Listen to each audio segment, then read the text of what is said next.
जय हिंद साथियों। आज हम बात करेंगे सभ्यता यानी सिविलाइजेशन के बारे में।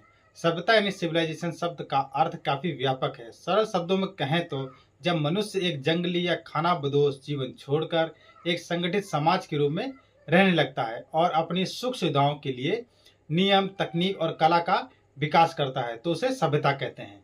एक समाज को सभ्य या सभ्यता कहलाने के लिए उनमें निम्नलिखित विशेषताओं का होना जरूरी है।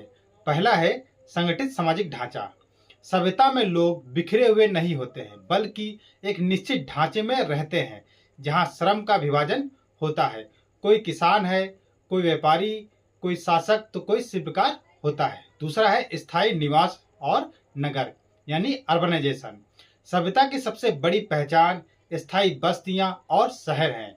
लोग गुफाओं या अस्थायी तंबुओं के बजाय पक्के घरों और सुनियोजित नगरों में रहने लगते हैं। प्राचीन भारत की सिंधु घाटी सभ्यता इसका बेहतरीन उदाहरण है। तीसरा है लिपि और भाषा यानी राइटिंग और लैंग्वेज।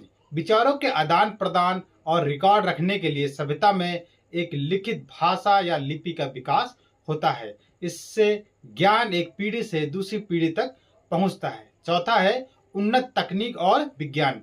सभ्यता का अर्थ केवल जीवित रहना नहीं है, बल्कि जीवन को बेहतर बनाना है। इसमें कृषि के नए तरीके, धातु विज्ञान जैसे तांबा या लोहे का उपयोग, वास्तुकला और गणित का विकास शामिल है।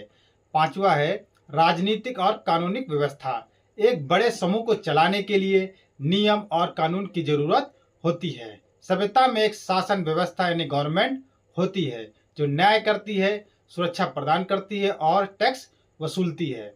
इसका निष्कर्ष यह है कि सभ्यता मनुष्य की उस प्रगति का नाम है जहां वह अपनी बुद्धि का प्रयोग करके एक जटिल और सुविधापूर्ण समाज का निर्माण करता है। क्या आप दुनिया की किसी विशेष प्राचीन सभ्यता जैसे मेसोपोटामिया, मिस्र या सिंधु घाटी सभ्यता के बारे में विस्तार से जानना चाहेंगे तो हमारे चैनल को सब्सक्राइब कर लें। धन्यवाद।